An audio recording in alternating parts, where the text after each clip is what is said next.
Welcome to A Magical Life, Health, Wealth and Weight Loss. I'm your host, Magic Barclay, lead practitioner at Holistic Natural Health Australia and #1 best-selling author.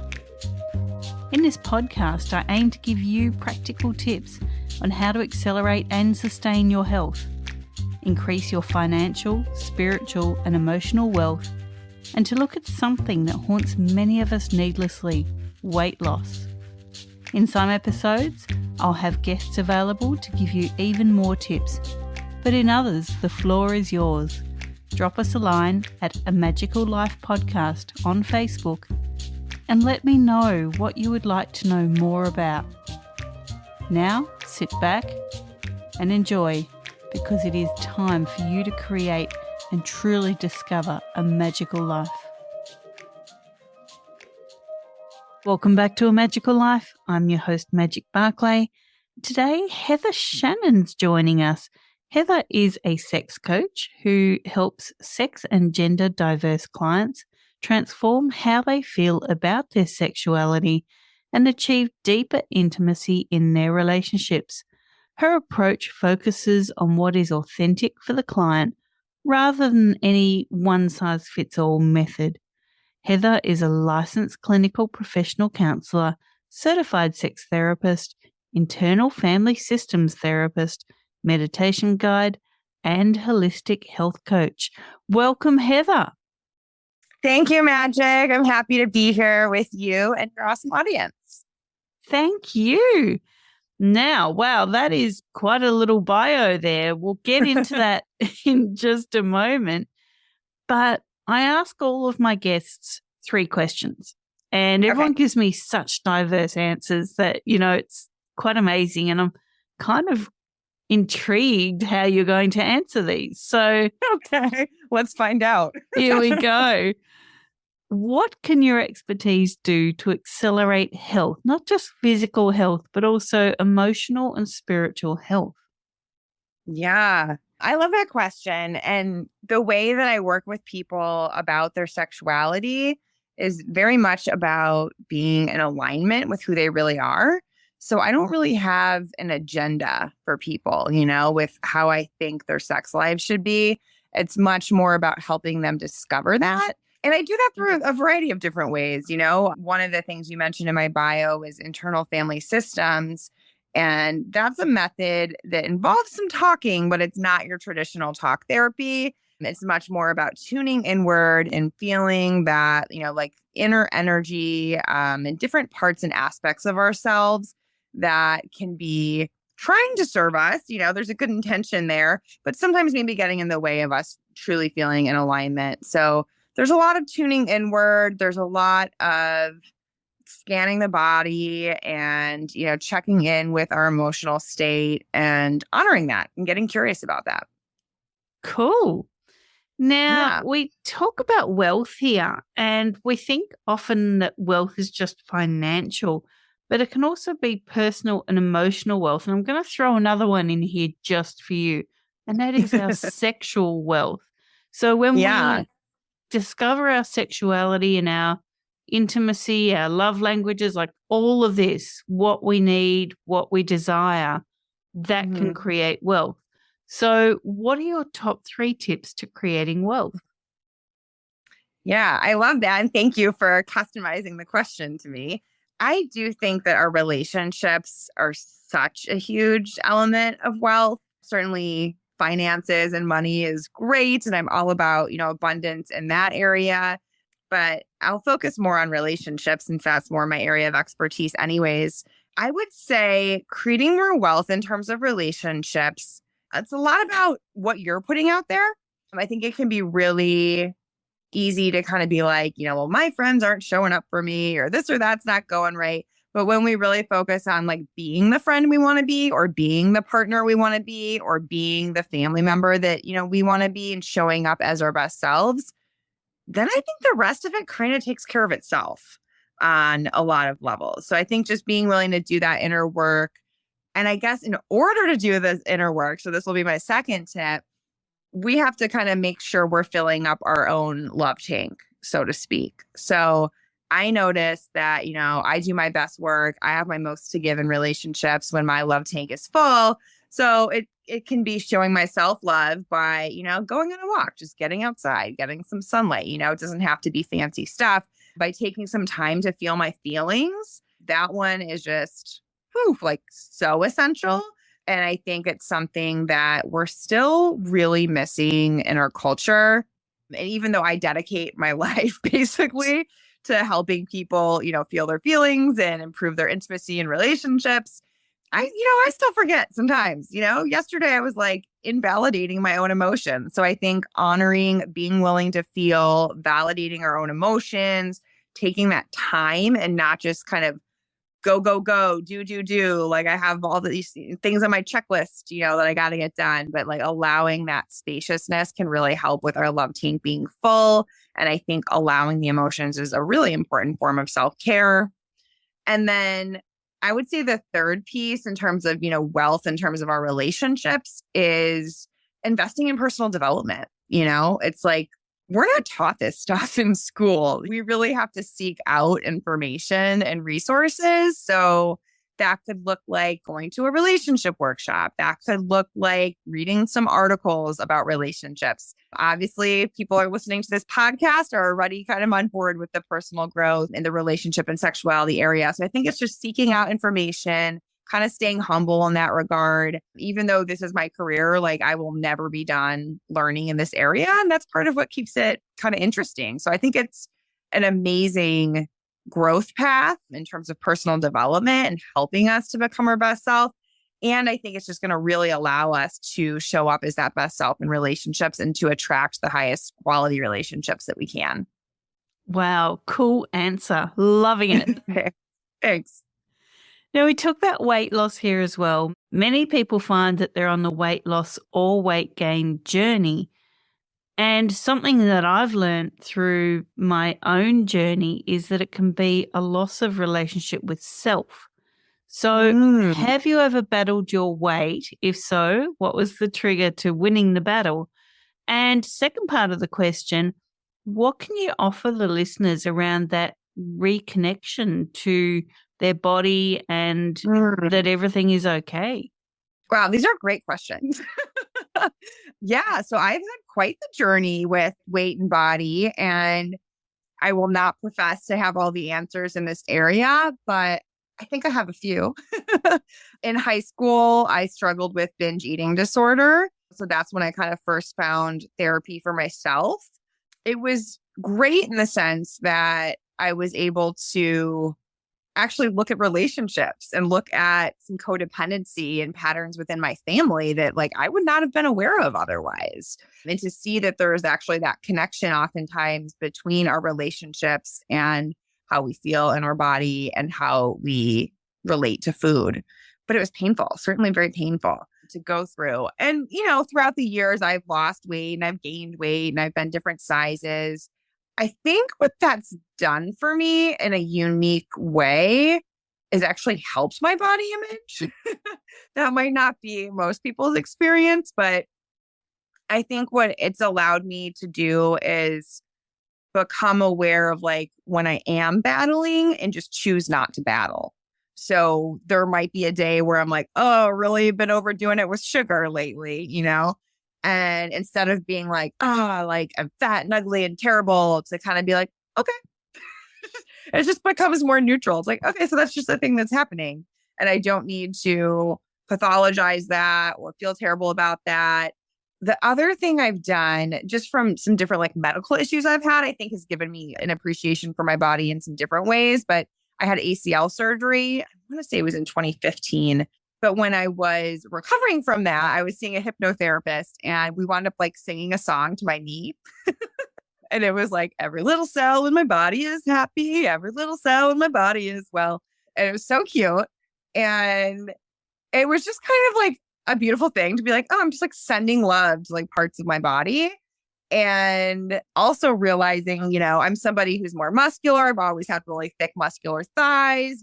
That's not what you see in all the magazines growing up. And so I had kind of had more of a battle with that part of my body, which I've since shifted. Now I'm like, oh, yes, I like my strong legs. And having this medical experience helped me realize that, because it helped me realize like, oh, well, now all my muscles are going away because I can't really put weight on my leg. I was like, oh, I really miss them. Like the left leg looks so healthy and muscular and the right leg is like atrophied. And so it kind of helped me realize like, oh, wow, like I've spent my whole life like not appreciating my strong legs. And what if I just stop doing that battle? What if I'm just like, oh, they're great. Let's just roll with it. So now I've applied that to other areas of my body. I think stomach is a common one for a lot of us. Now I have like nice chats with my stomach. And it does. It brings like a lightheartedness to it. And it helps me feel like it's like me and my body are on the same side. Like we're a team. So those are some things that I've done. I certainly don't, again, think, I'm not a weight loss expert, not trying to be, but I do feel like I have a better than average body image and am very grateful for that. And I think some of my struggles along the way have really helped. Terrific. Now, look, let's talk about what you do. So we've covered our standard questions. Yeah. Now let's blow the lid off this puppy here. And what do you do? How do you help people? And why is it important? Yeah, that's a great question. So, yeah, typically when people come to me, they're people who are already into personal growth and personal development on some level. And I help people to explore their sexuality, figure out, who am I as a sexual being? What are my turn-ons? How do I communicate that?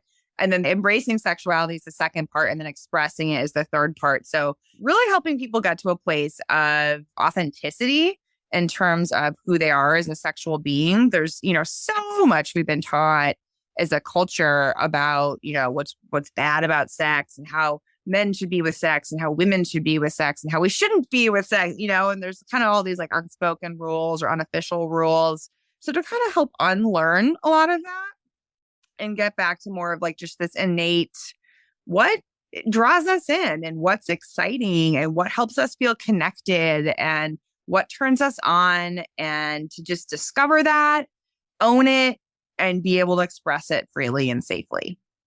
What does that free expression look like for most people, and how do they achieve that?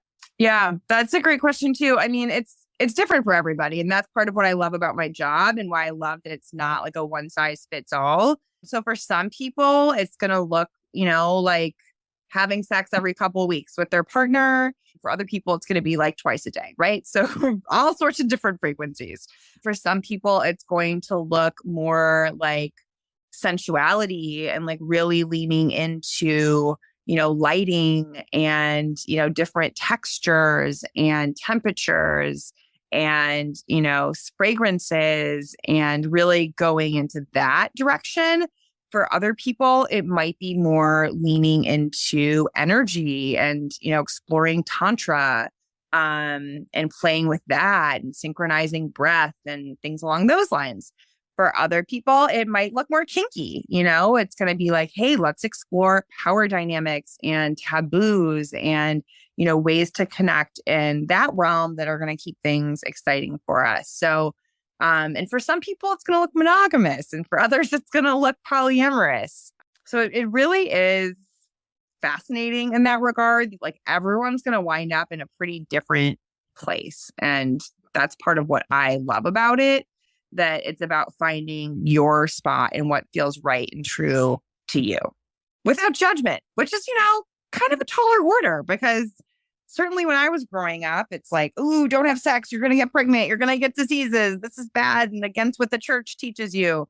So really there's a reclaiming process involved there.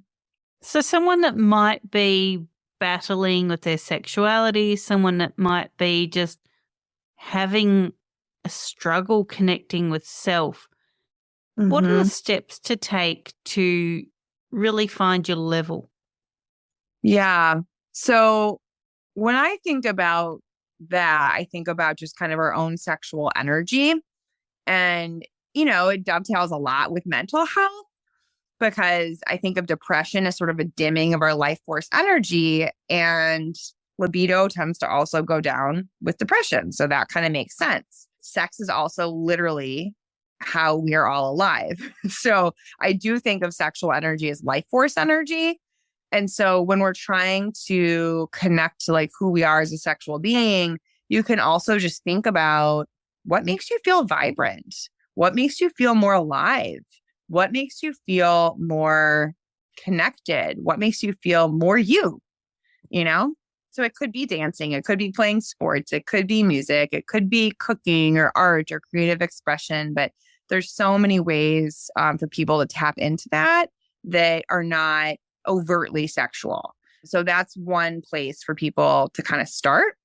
And then, of course, you can go in more of an overtly sexual direction too. Like what turns me on? And I think when I talk to people about that, we also tend to go directly to overtly sexual things, but it could also just be flirting. You know, it could be like telling your partner, oh, you're looking good in those jeans. It could be planning a date, looking forward to it. It could be sending a sexy picture to your partner during the day. So a lot of things, even without touching, it could just be complimenting your partner. And so I think that area is kind of underexplored and underrated, just sort of the suggestive comments and the flirting and the anticipation. And I also think that's something that most of us tend to have when we're dating somebody. But then when we get into a longer term relationship or marriage, that stuff, it's pretty easy to lose it, especially when you're living with somebody. And so it's something we have to be intentional about, you know? And I think some people are naturally pretty good at that. And other people are kind of like, ooh, I didn't realize I had to kind of like actively nurture that. So, you know, sometimes it's just reminding people. And then there's also exploring like, okay, what are we actually doing when we're having sex and how are we defining sex? And, you know, how do we kind of nurture that in the context of a relationship too? So there's a few different levels in my mind. We've spoken before on the podcast here with the listeners about the 5 languages of love. Mm-hmm. And, you know, I've stated that mine are physical touch and acts of service. Now, for me, physical touch could just be a hand on my shoulder. Yep. Or, you know, it could be a stroke down my back or. Yep. I think I'm turning into a cat, actually. I love being stroked. But anyway, as a mum of 2 cats. So many people think, you know, the physical touch side has to be quite overt and deliberate, but it can just be even holding a hand or, oh, yeah, you know, just anything really. So for the people out there that maybe they think, I don't know my love language. I don't know if I want to be touched. I don't know if I want quality time or acts of service. How do you suggest people find kind of their true love languages? Because you can do the quiz and different things come up every time that you do it. So how do you really find what your base is? Yeah, I guess I'll tell you how I found mine a little bit. Sometimes it's just trial and error, right? And mine top one is also physical touch. So totally get that. What I realized is, you know, when I was dating people, sometimes people were affectionate, sometimes people weren't. And when people weren't, and I could tell, now I just like very finely tuned to it, it felt like I was shriveling inside. It was like, this is like, you know, hydration or something for me on a love level where it's like without it, I'm shriveling. Whereas some of the other love languages, like if someone's not buying me a lot of gifts, it's kind of like, oh, okay. It's like, it would be nice if they did, but it's really not the end of the world. So I think it's noticing how do you feel and what are the emotions that come up. And I think a lot of times not getting your love language needs met can lead us to feeling kind of anxious or insecure in a relationship. So realizing also that that's not personal. And I know a lot of people are with partners that they're not totally matched up on their love languages. So it is something that can be learned and it is something where you can meet on the middle. And it's also something where you can kind of validate yourself, you know, and learn to take in the love that people are giving you, even if it's in a different language. And that leads me on to my next question for you, which is, how can, when you're looking for a partner or when you have a partner, no matter what sexuality you are, you know, what you're looking for, how can you really be honest? You know, I think when we're dating, we often think, I won't tell that person what I'm thinking or feeling because they might not like me anymore. But how do you really be entrenched in a deep honesty with whoever you're dating or seeking and with yourself that this is what I need and it's okay if you're offended because that's not my problem. Yeah. And I just want to validate for people that it is really hard sometimes, and if it's something that you struggle with that, that's really normal. Sometimes we do need to talk to a coach or therapist about it first. Sometimes we need a friend who's going to be like, come on, you just got to do it. You can, tell them how you're really feeling. And I'll just reinforce that, dating is such a special time in that way because we haven't committed to the person for a lifetime yet. We haven't made that decision. And so it's like this real opportunity to be honest and to go in with your eyes wide open. And I think that this is something that I'm seeing is improving generation by generation. Like when I have talked to my parents are divorced from each other, but when I've talked to my parents about, hey, like, how did you guys decide to get married? Like, I don't know, like we had fun, our families liked each other. And I was kind of like, okay, like, did you talk about finances? Did you talk about gender roles? Did you talk about, no, we just kind of like hoped it worked out. So I think that was an example, and I think they got engaged after like 6 months, but where it's like, you got to take your time. You got to take your time and get to know someone and have the tough conversations. An example that I'd heard from a previous employee years ago was it's like you're climbing up a mountain or like a sheer rock face and you've got this rope that's kind of like holding you and helping you stay safe in case you fall off the side. But sometimes you kind of got to like tug on the rope to make sure it's secure. And it's like, if you don't have the conversations, you're not really tugging on the rope and you're just kind of like, well, I've never tested this rope and I just sure hope it's there to save me if I fall off. So it is really important to have the conversations about what are your emotional needs? What do you need from your partner? And also, I think one thing I want to really clarify too is like, our partner's not going to meet all our needs, right? Like no one person can meet all our needs. And we don't want to outsource our happiness to someone else because then we're really actually putting ourselves in victim mode where it's like my happiness is now dependent on someone else and what mood they're in that day and how they show up, right? And that's not really a great recipe for success. So realizing that, whoever your partner is, however they're showing up, you're still responsible for your own happiness and you're your own primary support. And they can be a secondary support and they can be like an amazing secondary support. But kind of the idea that we don't need to be codependent. And I think the way love is portrayed in, movies and TV and the media in general is like pretty codependent, like this person's going to save you and this person's your other half and this person's going to like make you happy. But like the truth is like, you're going to make you happy. You're going to do that work and build security within yourself and then be able to just have a really great time with your partner. And if you have two people that can do that, then you're actually going to have more to give and you're going to be able to really show up for each other on a deep level because it's not being driven by insecurity and looking for outside validation. I think that's a great distinction that you have to be okay in yourself because no one else is going to complete you. You do. Yes, absolutely. Wow. Is there anything we haven't discussed so far that you feel the listeners might need to hear today? Yeah, I would like to share that whatever you're like sexually, whether you are kinky or gay or pansexual or transgender or in an open relationship, whatever you identify with, just know that like you are exactly how you're supposed to be.